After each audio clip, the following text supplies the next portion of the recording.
जब किसी मुल्क में हुनर लोग हों और मुल्क के मसाइल हल करने का जज्बा हो तो बाहर की दुनिया के लोग भी आपकी मदद को आना चाहेंगे।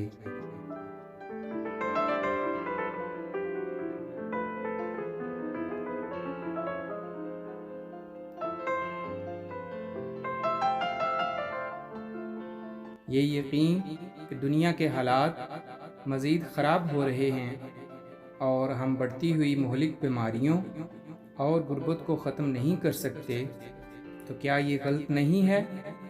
बल्कि ऐसा सोचना भी ख़तरनाक है।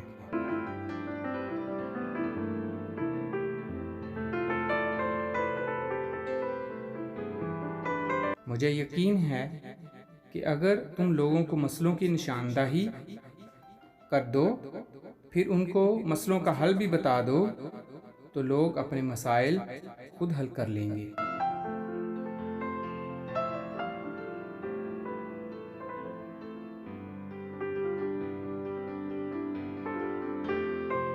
हमें हमेशा लोगों की राय की ज़रूरत रहेगी, क्योंकि इसी से हम खुद को बेहतर बना सकते हैं।